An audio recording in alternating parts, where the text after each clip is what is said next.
Hello. അപ്പോഴേ ഇന്നലത്തെ നമ്മുടെ ടോപ്പിക്കില്ലേ എന്താണ് എന്നെ ആർക്കും ഇഷ്ടമില്ലാത്തതെന്ന് പറഞ്ഞത്. അത് ലോകത്തുള്ളവർക്ക് മുഴുവൻ എന്നോട് ദേഷ്യം എന്നല്ല കേട്ടോ അതിൻ്റെ അർത്ഥം. അതിൽ ചിലർ എന്നാണ് ഞാൻ പറഞ്ഞത്. ചിലർ എന്ന് പറഞ്ഞാൽ നമ്മൾ നേരെ നേരെ നേരെ നേരെ ഇങ്ങനെ ആർഗ്യുമെൻറ്റ്സ് ചെയ്യുമ്പോൾ ആൾക്കാർക്ക് ഇഷ്ടമില്ലാണ്ട് വരുന്നില്ലേ, അങ്ങനെയുള്ളതാണ് ഞാൻ പറയുന്നത്. അത് ശരിക്കും ഇങ്ങനെ നേരെ പ്രകടമായിട്ട് ഇങ്ങനെ കാണിക്കുന്ന ആളുകളൊന്നും അല്ല കേട്ടോ. അതിൽ കാരണം ഞാൻ അത് പറയാനായിട്ട് കാര്യമുണ്ട്. അതുകൊണ്ടാണ് ഞാൻ സെയിം ടോപ്പിക് കൊണ്ട് തുടങ്ങുന്നത്, പാർട്ട് 1 പാർട്ട് 2 ആയിട്ട് പറയുന്നത്. ബിക്കോസ് അതിനകത്ത് ഞാൻ പറയുന്ന കാര്യങ്ങൾ എന്താണെന്ന് വെച്ചാൽ because of certain things in me അതിനകത്ത് ചിലപ്പോൾ അവർക്ക് ദേഷ്യം വന്നിട്ടുണ്ടാകാം എന്നാണ് ഞാൻ പറയുന്നത്. അതിലൊരു കുട്ടി കമൻ്റ് ഇട്ടിട്ടുണ്ട്, നിങ്ങൾ പോയി ഒന്ന് നോക്കണം കേട്ടോ. അത് കളയുമെന്ന് എനിക്കറിയില്ല. ഇപ്പോൾ ഞാൻ കളയാറില്ല, നെഗറ്റീവ് ഒന്നും വന്നാലും ഞാൻ കളയാറില്ല. ചങ്കൂറ്റത്തോടെ നേരിടും എന്ന് പറഞ്ഞ പോലെയാണ്. നിഹാരിക എന്നാണ് അതിൽ ഇതിനകത്ത് പറഞ്ഞിരിക്കുന്നത്. നിഹാരികയുടെ സംശയം എന്താണെന്ന് വെച്ചാൽ, how can you tell this so easily എന്ന്. അതായത് എൻ്റെ ഹേറ്റേഴ്സ് നടന്നോട്ടെ, എനിക്ക് കുഴപ്പമില്ല, ഞാൻ ആ ഹേറ്റേഴ്സിൻ്റെ മുകളിൽ ഒരു പരവതാനി വിരിച്ചിട്ട് നടക്കും എന്ന് ഞാൻ പറഞ്ഞില്ലേ. How can you do it so easily എന്ന കുട്ടി ചോദിച്ചിരിക്കണം. ആ കുട്ടിയാണോ ആളാണോ ആരാണോ എനിക്കറിയില്ല, പക്ഷെ അതിന് ഉത്തരം പറയേണ്ട ഒരു ബാധ്യത എനിക്കുണ്ട്. നിങ്ങളുടെ മകൾക്ക് ഒരു കല്യാണം വരികയാണെങ്കിൽ അവർ ചുറ്റുവട്ടത്തൊക്കെ വന്ന് അന്വേഷിക്കില്ലേ, അപ്പോൾ എന്ത് ചെയ്യും ഇങ്ങനെ പറഞ്ഞാലെന്ന്. ഷെടാ, ചുറ്റുവട്ടത്ത് വന്ന് എൻ്റെ മകളെ പറ്റി അന്വേഷിക്കുകയോ അല്ലെങ്കിൽ എന്നെപ്പറ്റി അന്വേഷിക്കുകയോ ചെയ്താൽ ഒരാൾ പോലും മോശം പറയുന്നത് എനിക്ക് തോന്നുന്നില്ല. കാരണം ഞങ്ങൾ ഇത് പറയേണ്ടത് അത്യാവശ്യമാണെന്ന് എനിക്ക് തോന്നി. നമ്മൾ ഒരു ഗ്ലോബൽ വില്ലേജിലാണ് ജീവിക്കുന്നത്. I am not living in a one particular small place, ഒരു സ്ഥലത്ത് കേട്ടോ. ആ ഒരു മെൻറ്റാലിറ്റി മാറ്റാൻ വേണ്ടിയിട്ടാണ് ഞാനിത് പറയുന്നത്.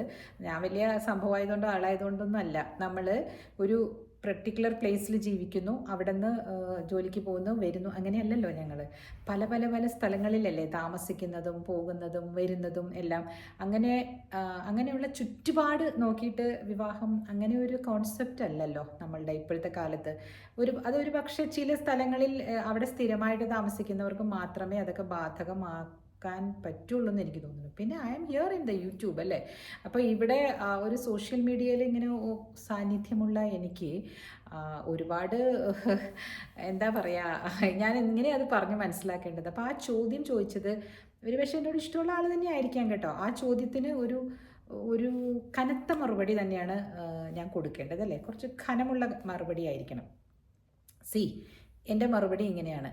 അങ്ങനെ ഒരു വിവാഹം ആലോചന വരികയാണെങ്കിൽ, അങ്ങനെ ആരെങ്കിലും എന്നെ പറ്റിയിട്ട്, അതായത് അമ്മ ആൾ ഭയങ്കരയാണ് എന്ന് പറഞ്ഞിട്ട് എൻ്റെ മകളെ വിവാഹം കഴിക്കാതെ പോവുകയാണെങ്കിൽ അങ്ങനെ ഞാൻ ചെയ്യാൻ പാടുണ്ടോ എന്നാണ് അവർ ചോദിക്കുന്നത്. അതായത് ഞാൻ കുറച്ച് സബ്മിസീവായിട്ട് ഒരു ഷുഗർ കോട്ടഡ് പിൽസായിട്ട് എനിക്ക് ഇരുന്നുകൂടെ? എന്തിന്? എൻ്റെ ചോദ്യം അതാണ്. ഞാൻ ഈ പറഞ്ഞു വരുന്നത് മുഴുവനും അതല്ലേ. നമ്മൾ നേരെ വാ നേരെ പോ എന്ന് നിൽക്കണം. നമുക്ക് ജീവിതം നേരെ പൊക്കോളും. നമുക്ക് എല്ലാത്തിനും പരിഹാരങ്ങൾ നമ്മുടെ മുന്നിൽ വരും. നമ്മളതൊക്കെ കണ്ടുപിടിക്കണം എന്നല്ലേ ഞാൻ പറയുന്നത്. അപ്പോൾ ഞാൻ എന്തിനാണ് ഞാനല്ലാതെ ആകുന്നത്? നിങ്ങൾക്ക് എന്നെ കേൾക്കുന്ന ഇവിടെ എൻ്റെ കുറേ ഫ്രണ്ട്സ് ഉണ്ട്, അവർക്ക് എല്ലാവർക്കും മനസ്സിലാകും. അപ്പോൾ ഞാൻ പറയുന്ന അതിൻ്റെ ക്രക്സോടുകൂടി എടുക്കണം കേട്ടോ. ഈ പറഞ്ഞ ഈ ഒരു കാരണം, അത് ആ കുട്ടി അങ്ങനെ ചോദിക്കാൻ പാടുണ്ടോ എന്ന് തന്നെയാണ് ഞാൻ ചോദിക്കുന്നത്. എന്താണ് ഈ പറയണത്? അവിടെ വന്ന് അന്വേഷിക്കുമ്പോൾ നന്മ പറയണ്ടേന്ന്. ഷെടാ, അങ്ങനെയൊക്കെ ഉണ്ടോ ഇന്നത്തെ കാലത്ത്? നന്മ മറ്റുള്ളവർ പറയുമ്പോഴാണോ നമ്മളിപ്പോൾ ഒരു എൻ്റെ മകളുടെ കാര്യം വിടൂ, ഒരാണും ഒരു പെണ്ണും വിവാഹം കഴിക്കണമെങ്കിൽ ഈ പറഞ്ഞ പോലെ അവരെവിടെ നിന്നാണ് വരുന്നത്, അവർക്ക് ഇങ്ങനെ ഇതുണ്ടോ എന്നൊക്കെ നമ്മൾ ആ ഒരു വില്ലേജിലാണെങ്കിൽ നമ്മൾ നോക്കും. ഇപ്പം ഈ ദുബായിൽ താമസിക്കുന്ന ആൾക്കാർ എവിടെ പോയി അന്വേഷിക്കും? അവർക്ക് ആരുമില്ല, നാട്ടിൽ ആരുമില്ല. കാരണം ഒരുപാട് പ്രായമൊക്കെ കഴിഞ്ഞിട്ടൊക്കെ കല്യാണം കഴിക്കുന്നവരുണ്ട്. ഇപ്പോൾ ഈ അമേരിക്കയിലും അവിടെയൊക്കെ എങ്ങനെയാണ് കഴിക്കുന്നതെന്ന് നിങ്ങൾ ഒന്ന് ശ്രദ്ധിച്ചിട്ടുണ്ടോ? എല്ലാവരും അമേരിക്കൻ സിസ്റ്റം അനുസരിച്ച് ലിവിങ് ടുഗദറിൻ്റെ പിന്നാലെ പായുന്ന സമൂഹമാണ് ഇപ്പോൾ ഉള്ളത്. ലൈക്ക് ഞാൻ അന്നും പറഞ്ഞു, അങ്ങനെയുള്ള സമൂഹത്തിൽ വന്നിട്ട് എൻ്റെ അടുത്ത് ചോദിക്കുകയാണ്, അമ്മയെ ആൾക്കാർക്ക് ഇഷ്ടമായില്ലെങ്കിൽ മകളുടെ വിവാഹമൊക്കെ നടക്കാൻ ബുദ്ധിമുട്ടാകില്ലെന്ന്. That was too intricate and it is too intrusive എന്നേ ഞാൻ പറയുള്ളൂ. അത് കൂടുതൽ അതിനെ പറ്റിയിട്ട് നമ്മൾ ചിന്തിക്കുകയോ, സബ്ജക്റ്റ് അതല്ല ഞാൻ പറയുന്നത്. എൻ്റെ സബ്ജക്റ്റ് സ്ട്രെയിറ്റ് ഫോർവേഡ്നെസ് ആണ്. എന്താണ് നമ്മൾ എന്നുള്ളത് ചങ്കൂറ്റത്തോടെ കാണിക്കുകയും പറയുകയും ചെയ്യുമ്പോൾ ആളുകൾക്ക് നമ്മളെ ഇഷ്ടപ്പെടത്തില്ല എന്നാണ് ഞാൻ പറഞ്ഞത്. അല്ലാതെ ഒരു ബാഡ് നെയിം എന്ന് പറഞ്ഞാൽ I don't want to say that with my tongue. അതുകൊണ്ട് ഞാൻ പറയുന്നില്ല എന്താണ് ബാഡ് നെയിം എന്നൊക്കെ പറഞ്ഞാലെന്നുള്ളത്. അതൊന്നും മറ്റുള്ളവരുടെ, ഇപ്പോൾ ഒരാളൊരു ജീവിതം തിരഞ്ഞെടുക്കുന്നെങ്കിൽ എത്ര കാലമാണ് നമ്മൾ ഈ റെപ്യൂട്ടേഷനും പണവും എല്ലാം നോക്കി പോകുന്നത്? പണം നോക്കി വിവാഹം കഴിക്കുന്നവരോട് എനിക്ക് അത്ര യോജിപ്പില്ല. കാരണം ഒരു പയ്യൻ്റെ അല്ലെങ്കിൽ ഒരു പെൺകുട്ടിയുടെയോ ആൺകുട്ടിയുടെയോ സാമ്പത്തികം നോക്കിയല്ല വിവാഹം കഴിക്കേണ്ടത്. ഒരിക്കലുമല്ല. സാമ്പത്തികം നോക്കി വിവാഹം കഴിച്ചുകൊണ്ട് ഒരു കാര്യമില്ല. കാരണം ആ കുട്ടിയുടെ ഈ പയ്യൻ്റെ വീട്ടിലെ സാമ്പത്തികം ഉണ്ടെന്ന് തന്നെ ഇരിക്കട്ടെ, ഏക്കറുകളോളം ലാൻഡ് ഉണ്ട്, പയ്യനൊന്നും പഠിച്ചിട്ടില്ല, വെറും വീട്ടിൽ ഇങ്ങനെ ചുമ്മാതിരിക്കുന്ന ആളാണ്, ആ ഗ്രാമം വിട്ട് പുറത്ത് പോയിട്ടില്ല. പെൺകുട്ടി പഠിച്ച പെൺകുട്ടിയാണ് കല്യാണം കഴിക്കുന്നതെങ്കിൽ അവസ്ഥ എന്തായിരിക്കും? പഠിച്ച് നല്ല മിടുക്കിയായി പഠിച്ച് ഏതെങ്കിലും പട്ടണങ്ങളിലൊക്കെ ജോലി കിട്ടാൻ സാധ്യതയുള്ളൊരു കുട്ടി ആ ഗ്രാമത്തിൽ പോയി ഏക്കറുകളോളം സ്വത്ത് നോക്കിയിരിക്കേണ്ടി വന്നിട്ടുള്ള സ്ത്രീകളെയൊക്കെ എനിക്കറിയാം, BEd ഒക്കെ പഠിച്ചിട്ട്. അപ്പോൾ അവർക്ക് ആ ഗ്രാമത്തിൽ തന്നെയുള്ളൊരു സ്കൂൾ കണ്ടുപിടിക്കണം, അങ്ങനെയൊക്കെ ആയിരിക്കും അവരും ജീവിക്കുക. അത് അന്തക്കാലം അങ്ങനെ ആയിരിക്കാം അല്ലേ. പക്ഷേ ഈ നല്ലപോലെ പഠിച്ച് നല്ല നല്ല കോഴ്സസൊക്കെ ചെയ്ത് പുറം രാജ്യങ്ങളിൽ പോയിട്ട് ജോലി ചെയ്യുകയും സ്വന്തമായിട്ട് സമ്പാദിക്കുകയൊക്കെ ചെയ്യുന്നവർക്ക് ആ ഏക്കറുകളോളമുള്ള ലാൻഡ് മേടിക്കാനായിട്ട് ഒരു 5 വർഷം പോലും വേണ്ട. മനസ്സിലായോ ഞാൻ പറയുന്നത്? അപ്പോൾ അതൊന്നുമല്ല ഒരു ക്രൈറ്റീരിയ. പുരുഷനും സ്ത്രീയും കമ്പാറ്റബിൾ ആണോ എന്നുള്ളതാണ് ഫസ്റ്റ്. നമ്മളുടെ ഇവിടെ മാത്രമാണ് ഫാമിലീസ് തമ്മിൽ വിവാഹം കഴിക്കുന്നത്. ഫാമിലീസ് തമ്മിലുള്ള ഈ എന്താ പറയുക, ഈ വിവാഹം കഴിക്കലുണ്ടല്ലോ, അതാണ് ഏറ്റവും വലിയ ദൂഷ്യം നമ്മുടെ സൊസൈറ്റിയിൽ. അത് വേണം, ഫാമിലി സപ്പോർട്ട് വേണം, ഫാമിലി ഉണ്ടായിരിക്കണം. കാരണം കുറച്ച് ആളുകളുള്ളത് നല്ലതാണ്, ഒറ്റപ്പെടാൻ പാടില്ല എന്ന് കരുതിയിട്ട് വിവാഹം കഴിക്കുന്ന സ്ത്രീയും പുരുഷനുമായിരിക്കണം കമ്പാറ്റബിൾ ആകേണ്ടത്. അവർ ഏത് സ്ഥലത്ത് നിന്ന് വന്നു എന്നുള്ളതും ഏത് ഫാമിലിയിൽ നിന്ന് എന്നുള്ളതൊക്കെ ഭയങ്കര സെക്കൻഡറിയാണ്. ആ പയ്യനും ആ പെൺകുട്ടിക്കും നല്ല രീതിയിൽ ഒത്തുപോകാൻ പറ്റുന്നുണ്ടോ, അവർ പഠിച്ചത് തമ്മിൽ അവർക്ക് ഓക്കെ ആണോ ഇന്ന ഒരാളുടെ വരനായിട്ടോ വധുവായിട്ടോ തിരഞ്ഞെടുക്കാനായിട്ട്. അല്ലാതെ ആ കുട്ടിയുടെ അമ്മ ഭയങ്കര സ്ട്രേറ്റ് ഫോർവേഡ്, ആ പക്കത്തേക്ക് പോകണ്ട കേട്ടോ എന്ന് പറയുന്ന ആളുകളാണെങ്കിൽ I am so happy that they are not coming to my home. സത്യമായിട്ട് ഞാൻ പറയാണ്, ആ നിഹാരിക ആരാണെങ്കിലും ഒന്ന് മാറ്റി പിടിച്ചോളൂ. ഈ നമ്മൾ 2025 കേട്ടോ. അപ്പോൾ ഒന്ന് നിങ്ങളുടെ വീക്ഷണം മാറ്റി പിടിച്ചോളൂ. അതേപോലെ തുറന്ന് സംസാരിക്കുന്നത് കൊണ്ട് നാളെ വരാൻ പോകുന്നത് ഇതെല്ലാം ഇപ്പോൾ ഇതിൽ റെക്കോർഡാക്കിയിട്ടല്ലേ ഞാൻ പറയുന്നത്. ഞാൻ ഇതിനകത്ത് വേറൊരു കാര്യം കൂടെ ഞാൻ പറയാവേ. ഞാൻ എൻ്റെ ജോലി വിട്ടിട്ട് ഇവിടെ വന്ന് ഇരുന്നതിൻ്റെ കാരണവും ഞാൻ എല്ലാവരോടും പറഞ്ഞിട്ടുണ്ട്. I wanted to be with my husband. ഞാൻ പറഞ്ഞിട്ടില്ലേ, 2018 ഞാൻ ജോലി വിട്ടു. അവിടുത്തെ നല്ല ജോലി എല്ലാവർക്കും ഇപ്പം അറിയായിരിക്കും. അത് വിട്ടിട്ട് ഞാൻ പിന്നെ അവിടെ സെലക്റ്റായി വേറൊരു സ്ഥലത്ത്, അത് ട്രിവാൻഡ്രത്തായിരുന്നു. അതുകൊണ്ട് ഞാൻ വിചാരിച്ചു ഇനി മദ്രാസിൽ വീട് വെച്ചിരിക്കണോ, അത് കഴിഞ്ഞിട്ട് അത് റെൻറ്റിന് കൊടുത്തിട്ട് പിന്നെ ട്രിവാൻഡ്രത്ത് പോയിട്ട് ജോലി ചെയ്യുക, അത് വേണ്ടാന്ന് വിചാരിച്ചിട്ട് I left that place and I came to new place. Abu Dhabi എന്ന് പറഞ്ഞ സ്ഥലത്ത് വന്നിരുന്നു. അത് കഴിഞ്ഞപ്പോൾ ഞാൻ വിചാരിച്ചു എൻ്റെ ഈ എക്സ്പീരിയൻസസൊക്കെ തുറന്നു പറയാനായിട്ട് ധൈര്യം കാണിക്കണം. ഞാൻ എല്ലാം പറയുകയും വേണം. പറഞ്ഞാൽ മാത്രമാണ് അവിടെ കേൾക്കുന്ന സ്ത്രീകൾക്ക് മനസ്സിലാവുള്ളൂ. ചില സ്ത്രീകൾക്ക് വീട്ടിൽ ഇരുന്നുള്ള എക്സ്പീരിയൻസ് മാത്രമുള്ളവരുണ്ട്, മനസ്സിലായില്ലേ? പക്ഷേ ആ ഇരുന്നിരുന്ന എക്സ്പീരിയൻസ് ചെയ്യുന്നവരും വായിക്കുകയും മറ്റുള്ള ഇതുപോലുള്ള നല്ല നല്ല ചാനൽസിലൊക്കെ പറയുന്ന കാര്യങ്ങളൊക്കെ കേൾക്കുകയൊക്കെ ചെയ്ത് ദേ ആർ എൻഹാൻസ്ഡ് അല്ലേ, ദേ ആർ ഗെറ്റിംഗ് എൻഹാൻസ്ഡ്, അങ്ങനെയും ആവുന്നുണ്ട്. അപ്പോൾ why don't I do it എന്ന് പറഞ്ഞാണ് ഞാൻ ഈ ചാനൽ തുടങ്ങിയിരിക്കുന്നത്. അല്ലാതെ അയ്യോ ഇത് പറഞ്ഞാൽ എൻ്റെ മകൾക്ക് ഭാവിയിൽ ദോഷം ഉണ്ടാവുമോ, അത് പറഞ്ഞാൽ അങ്ങനെയുള്ള ഒരു കാര്യവും ഞാനിവിടെ ചെയ്യുന്നുമില്ല, പറയുന്നുമില്ല. പിന്നെ എന്തിനാണ് ഞാൻ ഭയക്കുന്നത് അല്ലേ? What do you say? നിങ്ങൾ ഇതിനകത്ത് എല്ലാവരും കമൻ്റ് ഇടുന്നുണ്ട്, നല്ല നല്ല കമൻറ്റ്സ് ആയിരുന്നു അതിൽ വന്നത്. ഈ ഒരു കമൻറ്റ് പൊട്ട കമൻറ്റാണ് ശരിക്കും പറഞ്ഞാൽ കേട്ടോ. എന്നോട് ഇഷ്ടം ഉള്ളവർ തന്നെ ആയിരിക്കാം ഇട്ടിട്ടുണ്ടാവാം, കാരണം I am not saying anything about that, but that comment was not appropriate. അത് ഇന്നത്തെ കാലത്തിന് യോജിക്കുന്ന ഒരു കമൻ്റ് അല്ല അല്ലേ. വായിച്ചു നോക്കൂ നിങ്ങളതിൽ. അപ്പോൾ വിവാഹം, അതിൽ നിന്ന് ഞാനൊരു ടോപ്പിക് എടുത്തതാണ്, വിവാഹം കഴിക്കാൻ പോകുന്ന സ്ത്രീയും പുരുഷനുമാണ് കമ്പാറ്റബിൾ ആകേണ്ടതെന്ന് ഞാൻ പറഞ്ഞു.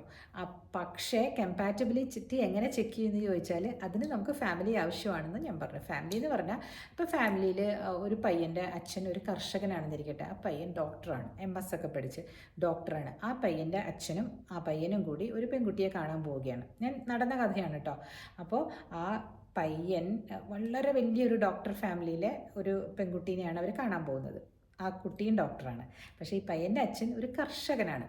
അവിടെ പോകുമ്പോൾ ഈ പയ്യൻ അച്ഛനെ ട്രീറ്റ് ചെയ്യുന്ന വിധം കണ്ടിട്ട് അവർ ഭയങ്കരമായിട്ട് അയാൾ മതിയെന്ന് ആ പെൺകുട്ടി പറഞ്ഞു. എന്ന് പറഞ്ഞാൽ ആ അച്ഛനെ കൈ പിടിച്ച് ഇരുന്നു, അച്ഛൻ്റെ അടുത്ത് പോയി ഇരിക്കുന്നു, സംസാരിക്കുമ്പോൾ അച്ഛനെ ശ്രദ്ധിക്കുന്നു. അച്ഛൻ അത്രയധികം ഇംഗ്ലീഷൊന്നും മനസ്സിലാവില്ലല്ലോ. അപ്പോൾ ഈ ഡോക്ടേഴ്സ് അവർ പറയുമ്പോൾ ഒക്കെ വല്ല ഇംഗ്ലീഷ് വേർഡൊക്കെ അതിൽ വന്നിട്ടുണ്ടെങ്കിൽ ആ ഇംഗ്ലീഷ് വേർഡ് മാറ്റിയിട്ട് അപ്പന് മനസ്സിലായോ, ക്രിസ്ത്യൻസാണ്, ഇതാണ് പറഞ്ഞത് കേട്ടോ എന്ന് പറയുമ്പോൾ എനിക്ക് മനസ്സിലായെന്ന് അപ്പം പറയുന്നു. ഇത് എൻ്റെ സുഹൃത്തായ ഡോക്ടറാണ് ആ പയ്യൻ്റെ ഭാര്യ. അവർ വന്ന് പറഞ്ഞതാണ്, അവരങ്ങനെയാണ് ചൂസ് ചെയ്തത് ആ പയ്യനെന്ന്. കാരണം അവർക്ക് അത്രയും കർഷകരാണ്, അതൊക്കെ പുറത്തേക്ക് പോയിട്ടില്ല, പയ്യൻ നന്നായി പഠിച്ചു, ഡോക്ടറായി, അത്രയേ ഉള്ളൂ, വേറെ ആരുമില്ല അവരുടെ വീട്ടിൽ ഡോക്ടേഴ്സൊക്കെ. അപ്പം അങ്ങനെയുള്ള ഒരു ഫാമിലിയിലേക്ക് ആ പെൺകുട്ടി ചെല്ലുകയാണ്. വളരെ പരിഷ്കൃതമായ, നന്നായി ജീവിക്കുന്നു അവരിപ്പോൾ UK. അപ്പോൾ അപ്പനൊക്കെ മരിച്ചുപോയി, അവർ 4ാമത്തെ മകനോ എന്തോ ആയിരുന്നു തോന്നുന്നു. അപ്പോൾ അത് കുറേ വർഷങ്ങൾക്ക് മുമ്പുള്ള കാര്യമാണ്. അതേപോലെ തന്നെയാണ് ഞാൻ എങ്ങനെയാണ് ചൂസ് ചെയ്തതെന്ന് വെച്ചാൽ അരവിന്ദ് ഞങ്ങളുടെ വീട്ടിൽ വന്ന കഥ ഞാൻ പറഞ്ഞിട്ടുണ്ട്. എൻ്റെ അച്ഛനെ അറിയുന്ന ഒരു ടാക്സി ഡ്രൈവറാണ് പെരുമ്പാവൂർ ടൗണിൽ നിന്ന് അവരെയൊക്കെ വീട്ടിലേക്ക് കൊണ്ടുവന്നത്. ഞങ്ങളുടെ വീട് കുറച്ച് ഉള്ളിലേക്കാണ്, ഒക്കൽ എന്ന് പറഞ്ഞ സ്ഥലത്ത്. അപ്പോൾ അവിടെ എത്തിപ്പെടാൻ ഇച്ചിരി പ്രയാസമാണ്. അപ്പോൾ ഇത്രയും ഉള്ളിലേക്ക് വരെ അവിടെ ടൗണ് മുതലേ അച്ഛനെ അറിയാമെന്ന് പറഞ്ഞപ്പോൾ തന്നെ അരവിന്ദിന് ഭയങ്കര സന്തോഷമായി എന്ന് അരവിന്ദ് പറഞ്ഞു. അത് കഴിഞ്ഞ് നമ്മൾ പോകാൻ നേരത്തെ ഇവർക്ക് അങ്കമാലി റെയിൽവേ സ്റ്റേഷനിൽ നിന്ന് കയറി മാവേലിക്കരയ്ക്ക് പോകണമല്ലോ. അപ്പോൾ അരവിന്ദിൻ്റെ അമ്മാവനും അരവിന്ദിൻ്റെ അച്ഛനും അരവിന്ദും കൂടിയാണ് കേട്ടോ വന്നത്. അപ്പോൾ അവർ വന്ന സമയത്ത് വന്നു കഴിഞ്ഞ് പോകാൻ നേരത്തെ അവർക്ക് പിന്നെ നമ്മുടെ അവിടെ ഒന്നും ടാക്സി ഒന്നും അവൈലബിൾ അല്ല. ആ സമയത്തൊക്കെ പോയൊക്കെ വിളിക്കണം. 95 ഡിസംബറിലാണ് ഞങ്ങൾ കാണുന്നത്. അപ്പോൾ ആ 31 30 അങ്ങനെ ഏതാണ്ടായിരുന്നു. അപ്പോൾ എൻ്റെ വീട്ടിൽ എൻ്റെ ബ്രദർ പറഞ്ഞു നമ്മൾ ഡ്രോപ്പ് ചെയ്യാമെന്ന് പറഞ്ഞിട്ട് നമ്മുടെ ഡ്രൈവറും ബ്രദറും കൂടെ പോവാണ് കേട്ടോ. ഡ്രോപ്പ് പോകാനായിട്ട് വണ്ടി എടുത്തിട്ടപ്പോൾ അരവിന്ദ് മുമ്പിൽ കയറാനായിട്ട് നിൽക്കുകയാണ്. അരവിന്ദ് ആദ്യം തന്നെ എന്താ ചെയ്തത്, അവർ 3 പേരും പുറകിലിരിക്കുന്നു, എൻ്റെ ബ്രദർ മുമ്പിൽ, ഡ്രൈവർ അങ്ങനെ പോവാണ്. അപ്പോൾ അരവിന്ദ് ആദ്യം തന്നെ ഇത് ഡോറ് തുറന്നിട്ട് ഈ അമ്മാവിനെ കയറ്റി അത് അടച്ച് കഴിഞ്ഞിട്ട് ഇപ്പുറത്തുനിന്ന് അപ്പോൾ പപ്പയും അരവിന്ദ് അതിലൂടെ കയറി, പപ്പ കയറിയിരുന്ന് അരവിന്ദ് കയറി അടച്ചു. അപ്പം ഞങ്ങൾ നോട്ട് ചെയ്തത് എന്താണെന്ന് വെച്ചാൽ ഇതുപോലെ തന്നെ ആ അമ്മാവനോടുള്ള കരുതൽ കണ്ടോ. അപ്പോൾ അച്ഛൻ പറഞ്ഞു ഹീസ് എ നൈസ് ബോയ്. മനസ്സിലായോ? ഇതൊക്കെയാണ് ജീവിതത്തിൽ നമ്മൾ ശ്രദ്ധിക്കേണ്ടത്. അല്ലാതെ അയ്യോ നേരെ വാ എന്ന് പറയുന്ന ആ ചേച്ചിയുടെ മോളെ കല്യാണം കഴിക്കരുതെന്ന് പറഞ്ഞാൽ എന്ത് മണ്ടത്തരമായിരിക്കും അല്ലേ? നമ്മൾ ആലോചിക്കണം. കമൻ്റൊക്കെ ഇടുന്നതിന് മുമ്പ് ആലോചിക്കണം. ഇതിന് മുമ്പ് എന്നോട് ഒരു കുട്ടികളിങ്ങനെ വന്ന് പറഞ്ഞിട്ടുണ്ട് കേട്ടോ, ചേച്ചിയുടെ വീട്ടിൽ ഇങ്ങനെ ചില പ്രശ്നങ്ങളൊക്കെ ഞാൻ പറയുമ്പോഴേ അതൊക്കെ പറയുമ്പോൾ അവർ കേൾക്കുമ്പോൾ പ്രശ്നമല്ലേന്ന്. അവർ കേട്ടാൽ എന്തായാലും എനിക്ക് പ്രശ്നം. എന്നോട് ചെയ്യാൻ പറ്റിയെങ്കിൽ എനിക്ക് ലോകരോട് പറഞ്ഞൂടെ? എൻ്റെ ചോദ്യം അതാണ്. എന്നോട് സമ്മൺ ഹാസ് ഡൺ റോങ് എങ്കിൽ വൈ കാണ്ട് ഐ ടെൽ ദാറ്റ്? ഞാൻ ചെയ്ത റോങ് നിങ്ങൾ പറഞ്ഞോളൂ. If I have done something wrong അത് ഗ്രേസ്ഫുള്ളി അഡ്മിറ്റ് ചെയ്യാനുള്ള ചങ്കൂറ്റം എനിക്കുണ്ട്. അതാണ് ഞാൻ പറഞ്ഞു തരുന്നത് കേട്ടോ. അല്ലാതെ പല സ്ഥലത്തും അങ്ങനെയാണ്. പലരും ഇങ്ങനെ നമ്മൾ എന്തെങ്കിലുമൊക്കെ പറഞ്ഞു കഴിഞ്ഞിട്ടുണ്ടെങ്കിൽ അതിൻ്റെ ഇടയിലുള്ള ഇങ്ങനെയുള്ള കുത്തുന്ന കാര്യങ്ങൾ കണ്ടുപിടിക്കും. നിങ്ങളത് ചെയ്യല്ലേ? എന്തിനാ അത് ചെയ്തിട്ട്? അങ്ങനെയാണ് ഇത് എനിക്കിപ്പോൾ ഒരു കണ്ടൻറ്റായി, അത്രേ ഉള്ളൂ. ഇന്ന് എന്ത് പറയുന്ന ആലോചിച്ചിരിക്കുമ്പോഴാണ് ഇതാ കിടക്കുന്നു വീണിതല്ലോ കിടക്കുന്നു ധരണിയിൽ എന്ന് പറഞ്ഞ പോലെ നമ്മുടെ കുഞ്ചൻ നമ്പ്യാരുടെ പാട്ട് പോലെ കിടക്കുന്ന ഒരു കമൻറ്റ്. ഞാനപ്പോൾ അതെടുത്തിട്ട് ഞാനിപ്പോൾ നിങ്ങളുടെ മുമ്പിൽ വിളമ്പി, അത്രേ ഉള്ളൂ. ദിസ് ഈസ് വാട്ട് ആഗ ഈസ്. അല്ലാതെ എനിക്ക് ഇപ്പോൾ ഞാൻ കഴിഞ്ഞ ദിവസം ഞാൻ എൻ്റെ കൂട്ടുകാരെ നിങ്ങളോട് ഞാൻ പറഞ്ഞില്ലേ, എനിക്ക് എന്ന് പറഞ്ഞിട്ടുണ്ടെങ്കിൽ I will be talking straight. അതിൽ ഞാൻ നേരെ പറയുമ്പോൾ അതിനകത്ത് ഇപ്പം ആ കുട്ടിക്ക് വേദനിക്കില്ലേ ഇപ്പം ഞാൻ പറയുന്നത്? ഇപ്പം ഞാനത് ചിന്തിക്കുന്നില്ല. അയ്യോ എൻ്റെ ഒരു സബ്സ്ക്രൈബറാ അത് അങ്ങനെ ഒരു കാര്യം ചോദിച്ചതാ, അതുകൊണ്ട് ആ കുട്ടിക്ക് വേദനിക്കരുത്, അങ്ങനെയല്ല ഞാൻ ചിന്തിക്കുന്നത്. എനിക്കത് ഹർട്ടായെങ്കിൽ, എനിക്ക് ആ ചോദ്യം ശരിയായിട്ട് തോന്നിയില്ലെങ്കിൽ I be answering it in that mode. That is me. അല്ലാതെ ഷുഗർ കോട്ട് ചെയ്ത് സംസാരിച്ചിട്ട് ഒരു കാര്യമില്ലെന്ന്. നമ്മളിപ്പം ഭയങ്കര നന്നായിട്ട്, അന്നും ഞാൻ ഒരു ഫ്രണ്ടിൻ്റെ കാര്യം പറഞ്ഞില്ലേ, ഇവിടെ ഇരുന്നിട്ട് നമ്മളോട് പറയും ശരിയാട്ടോ ശരിയാട്ടോ എന്ന് പറയാം. അത് കഴിഞ്ഞിട്ട് അതേപോലെ ഇപ്പോൾ എനിക്ക് ഇഷ്ടമില്ലാത്ത ഒരാളുണ്ടെങ്കിൽ അയാളുടെ അടുത്ത് പോയിട്ടും പറയും ശരിയാ, നിങ്ങൾ പറയുന്നത് 100% കറക്റ്റാന്ന് അയാളോടും പറയും.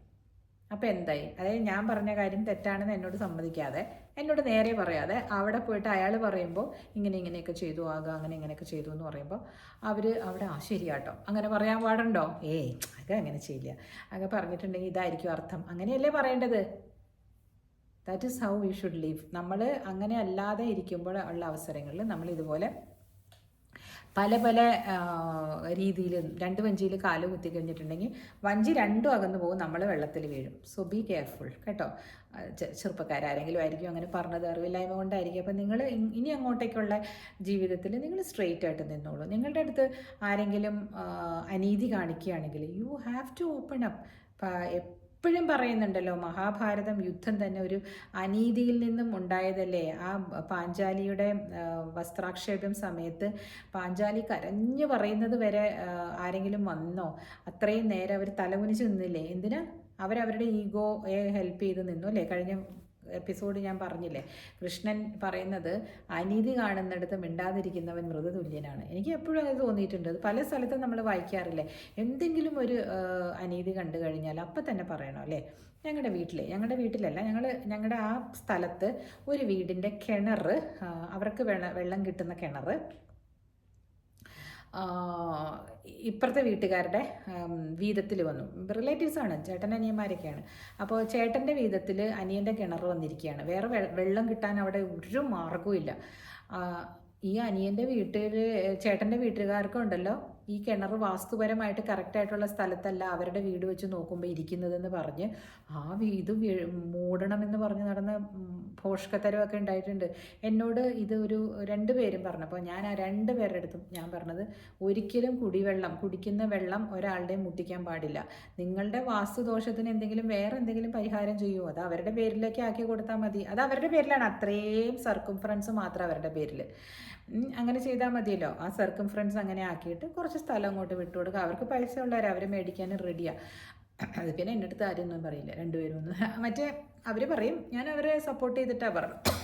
കാരണം കുടിവെള്ളമല്ലേ, ഒരാളുടെ കുടിവെള്ളം അങ്ങനെ മൂട്ടിക്കാൻ പാടുണ്ടോ? അവിടെ വേറെ സ്ഥലത്തൊക്കെ കുഴിക്കുമ്പോൾ ചിലപ്പോൾ വെള്ളം കിട്ടില്ല, ഇങ്ങനെ ആരും പറയില്ല. പക്ഷെ അത് ഇപ്പോൾ അവർക്ക് വാസ്തുദോഷമാണെങ്കിൽ അവർക്കത് മൂടണ്ടേ? അവരുടെ പറമ്പിലല്ലേ അത് ഇരിക്കണേന്ന്. അവരുടെ പറമ്പെന്ന് പറഞ്ഞാൽ കിണറിരിക്കുന്നത് മറ്റവരുടെ പേരില്ല. ഈ കാരണന്മാർ ഇങ്ങനെയൊക്കെ ചെയ്തു വെച്ചാൽ എന്ത് ചെയ്യും അല്ലേ? അത്രയും പ്ലോട്ട് അങ്ങനെ അങ്ങോട്ട് അവർക്ക് കൊടുത്താൽ മതിയായിരുന്നു. അല്ലെങ്കിൽ ഇവർക്ക് പണം കൊടുത്ത് അത്രയും പ്ലോട്ട് അങ്ങ് കൊടുക്കണം. എന്തൊക്കെയാ ഈ സ്ഥലം എത്രയാണെങ്കിലും ഒരു 10-40 സെൻറ്റ് സ്ഥലമുള്ളവരിൽ ഒരു 2 സെൻറ്റ് സ്ഥലം അങ്ങോട്ട് വിൽക്കാനായിട്ട് ആർക്കും താല്പര്യമില്ല. ഭൂമി ഇത്രയല്ലേ ഉള്ളൂ. ഭൂമിയിൽ നമ്മൾ ഒരാൾ തന്നാലല്ലേ നമുക്ക് മറ്റൊരാൾക്ക് സ്ഥലം ഉണ്ടാവുള്ളൂ. ഇത്രയും പോലും ആളുകൾ ചിന്തിക്കുന്നില്ല. അപ്പോൾ ഇങ്ങനെയുള്ള കുഞ്ഞു കാര്യങ്ങൾക്ക് വേണ്ടിയിട്ട് നമ്മൾ ജീവിതത്തെ വളച്ചൊടിച്ച് കൊണ്ടുപോകുന്നത് കണ്ടിട്ടില്ല ആൾക്കാർ. ഇപ്പോൾ നേരെയാണ് നമ്മൾ പോകേണ്ടതെന്ന് വിചാരിക്കും. നേരെ പോകേണ്ട ആ സ്ഥലത്ത് ഒരു കിണറുണ്ടെങ്കിൽ, ഞാനൊരു എക്സാമ്പിൾ പറയണേ, കിണറുണ്ടെങ്കിൽ ഈ റോഡ് ഇങ്ങനെ അതിൻ്റെ മുകളിൽ കൂടി അല്ല പോവുക. അവരത് കളയാതിരിക്കാൻ നോക്കും.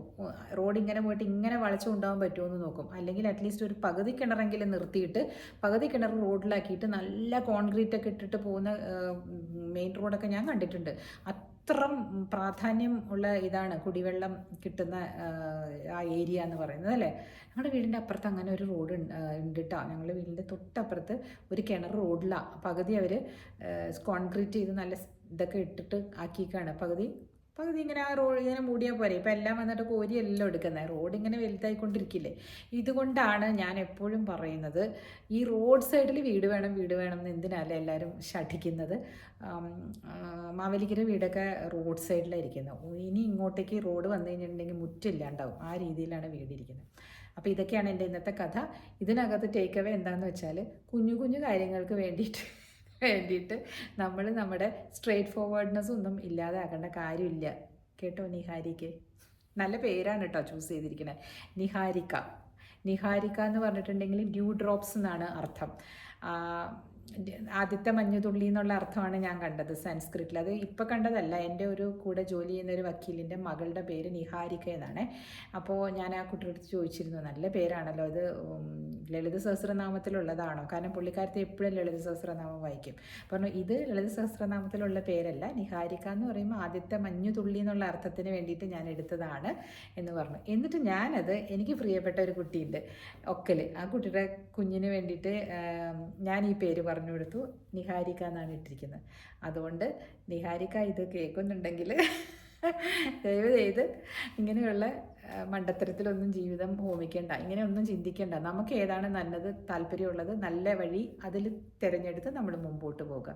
U just don't have to think about the repercussions. ഇങ്ങനെയുള്ള റിപ്പർക്കഷൻസ് ഒന്നും നമ്മളെ ബാധിക്കില്ല എന്ന് തന്നെ കരുതിയിട്ട് മുമ്പോട്ട് പോകണം. കുഞ്ഞു കുഞ്ഞു കാര്യങ്ങളിൽ ചഞ്ചലപ്പെടാതിരിക്കുക. പക്ഷേ എനിക്കൊരു കണ്ടൻറ്റ് തന്നതിന് നന്ദി കേട്ടോ. ചിയേഴ്സ്. നാളെ ഞാൻ വരുമോ എന്ന് എനിക്ക് അറിഞ്ഞൂടാ. എനിക്ക് കുറച്ച് പണിയുണ്ട്, ചിലപ്പോൾ വരും. ഓക്കെ ദേ, ബൈ.